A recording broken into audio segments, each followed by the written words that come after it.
So next up we have grid loyalty, totally different spin on loyalty programs. Now for something completely different. My name is John Reynolds. I'm the founder of Grid Loyalty. A little bit about myself first. I was part of the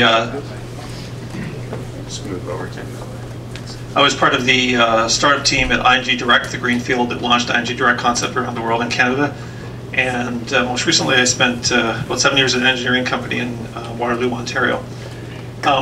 When I was there, I sold in telematics solutions to 7 of the top insurance companies here in the US, which is part of the genesis for this idea.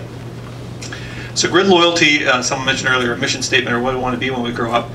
Well, a little play on Google's mission statement, but we are going to value and organize the world's vehicle-generated data. So keep that in mind as we go through here.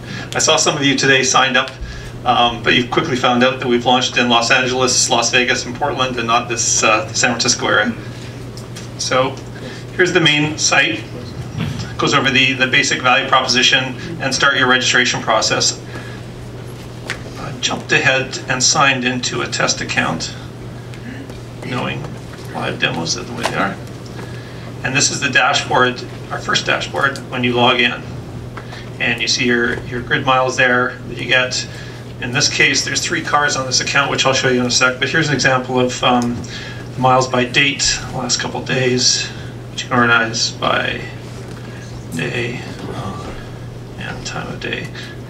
You may see the relevance almost immediately. You can do custom date ranges. There's a grid score, which will show up there. Custom date ranges. 50% of our revenue is driven from insurance companies and buying the data for this vehicle telematics data to drive pay-as-you-drive insurance. You may have seen Flow on Progressive with their solution. She shows up a little device very similar to this in terms of what consumers will self-install in their car. Progressive is publicly acknowledged they have 600,000 policyholders out there. They're adding 50,000 a month to their usage-based insurance program called Snapshot. So a lot of the graphics and the presentation of the data is based around some insurance programs. The other thing is on the grid score. So at the end of the day, we all have a credit bureau score. Some of us know it, some of us know it, some of us don't. Quickly, fast forward 5 to 10 years, you all have a driving score, whether it's from Grid, and we'll call it the grid score, or from some other provider. It'll be a compilation of all your driving, your aggressiveness, the speed, cornering, braking, everything that you do in terms of how you drive your car. And instead of giving 15 minutes for a 15% discount from Geico, you'll give your score and they'll tell you your quote for your car insurance. That's coming very soon. That's bad. So similar to OnStar, you may have seen OnStar ads. If you click on vehicle health, this is going to work. This is the first generation of the vehicle health report. These are EPA mandated items which have to be emitted from the car's onboard diagnostic port. And as you can see, those red dots mean the check engine light's on. So the other aspect of the model is selling data to vehicle servicing shops. That's an $87 billion business here in the US. So what AA, MCO, Goodyear, Pep Boys, pick a company, wouldn't love to know as soon as that check engine light comes on and what's behind the code that has that on the dash, and offer you something right there on your mobile phone within minutes of that check engine light coming on. So we're going to go back. Excuse me.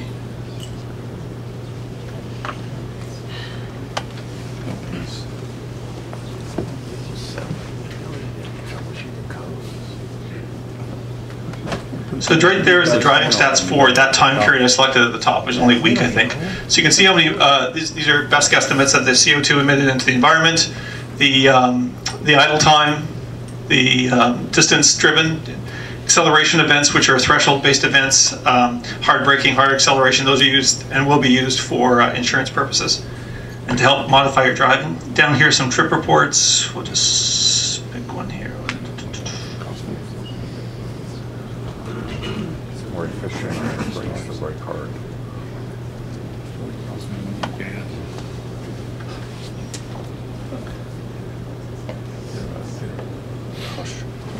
So there's the numbers for the specific trip driven.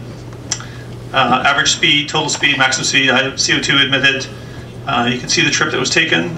That was taken today in Portland, Oregon. And I don't know if any of you saw that USA Today from Monday front page article. States weigh motorist taxes charged by usage by the mile. So we have been selected with our partner, Canadian partner, to participate in those trials that are going on. Started a technical evaluation today in terms of mileage-based user fees. So the gas tax was put in place in 1965-ish, but since then the CAFE standards for fuel efficiency have increased, and now we have hybrids, and now even today we have electric vehicles, which pay no gas tax at all. So they're not paying for the roads for their growth and repair. That's not fair. So they've got to balance the policy initiatives of encouraging green cars, but at the same time getting something for the roads to help repair them. So that is going on today, and we are part of that program as well.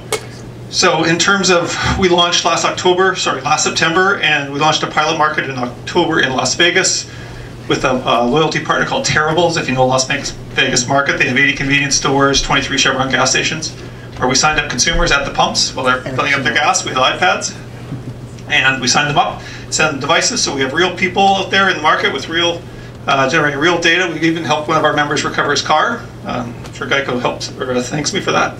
And we have signed up 3 insurance companies to buy the data. They're not yet launched. We have loyalty partners, and we signed a Tier 2 OEM deal. So it doesn't matter to us if it comes from an aftermarket device, an OEM app store, which is only 2% of the cars today are covered by OEM app stores, or through a mobile application. Now, mobile applications are trying their best, but they're not connected to the car. So the main revenue drivers of the model, being insurance, need to have that connection to the car. Because the departments of insurance, in terms of rating you, in terms of efficiently, they won't accept proxies. They have to know what's connected to the car. There's a lot of anti-tamper, anti-fraud systems built into the solution. So right now we're taking data across all those variables, but right now the main one is through the aftermarket, because we know it's got the precision and accuracy of the data to make it work. Out of time? Yeah. Cool. Questions? I have an aftermarket. I've got an aftermarket telemetry solution for my car which can disable the car, etc., unlock it. I save $1 a year in insurance charges. I don't see how this is going to change the game. Right. So you have to, under pay-as-you-drive insurance under the Progressive program or any of the other programs, you have to volunteer to, it's opt-in, you volunteer to give that information to the insurance company. So they will say, right now it's focused almost completely on mileage only. Progressive has taken it to the next step and are using other variables, but everybody else is using just mileage. So if you're a low mileage driver, someone asked about target market. So if you got a family with a second car, that spouse is only driving the kids to soccer around the neighborhood sort of thing and puts 5,000 miles a year compared to the average of 12,000, you'll save hundreds. The average policyholder off of Progressive, they say, is saving $200 a year, which is a lot of money to some people's budgets. What's the manufacturing cost of the device, and how do you get the data out of the device into the web? So manufacturing cost is anything that's based on volume. So I'm going to go on some public numbers from Progressive. They ordered 1 million units from their provider, and they're paying about $60. It's a 2G connection right now to get the data off, and it's we host in Amazon. Yes. How big the sampling interval? Pardon me? How big the sampling interval? So you have to track the. So we second by second. It has got a 3-axis accelerometer here where we can take up to 20 readings a second per axis if we want to, for crash reconstruction if they wanted to. That's when the data starts to get a little bit bigger. So we sampled second by second for GPS, and we take OBD as it's fed to us. Sorry, yes? People else can have access to the data. Can the law enforcement have access to the data in case you have an accident?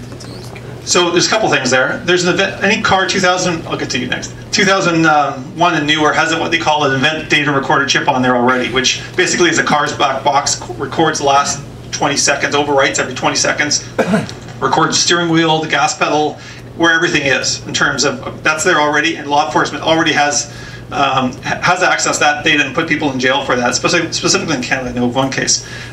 We're a legally abiding company. If someone gives us a legal court order, we have to give up the data, yes. Progressive has publicly said of their 600,000 policyholders over the last 7 years, they've never got one. It's going to happen, but it hasn't happened yet. Sorry, gentleman right here. There's commercial companies going at this, like to do like fleet management and driver behavioral monitoring. So do you require that hardware box, or you can also just I can just buy that data. So that's actually a good point. We're focused on the consumers to start, or small business fleets, less than 5 units.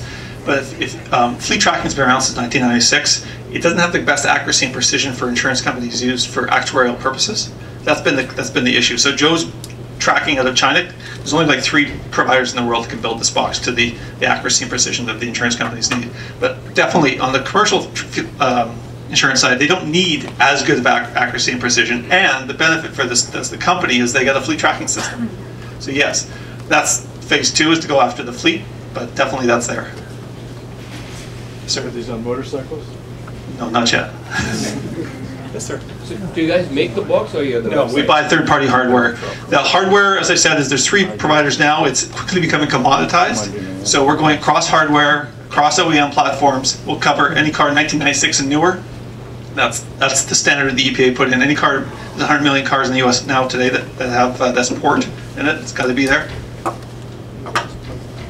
Yes, sir. Do you expect any regulatory hurdles? In what way? Well, there's privacy issues. There's also the issues of how insurance companies use this data. As data comes out. Well, actually, so customers sign into our privacy policy. It's pretty broad, not as broad as Google's, but it is pretty broad, and it was pretty upfront. Right at the top of the sign-in screen, you may have noticed there's a register. There's also grid loyalty in your privacy. We're being very upfront about that.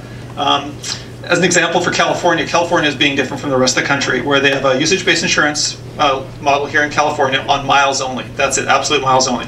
And insurance companies are not allowed to collect location data. Presto magic, buy the data from me. I can collect it, offer my members value for that location-based data. So if they're driving by, or I know that they're stopping at a Shell station getting Shell gas, maybe Chevron wants to buy that data.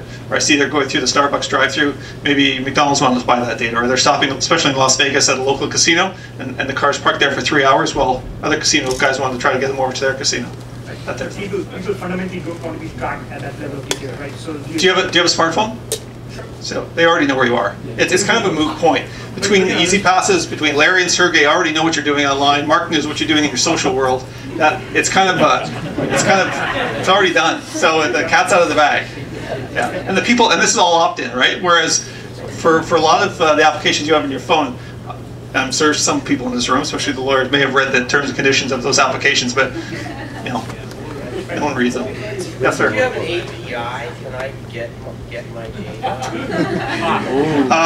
No, you can't. But you can definitely see it all and have complete access to it. The idea is actually on the back end to be able to provide our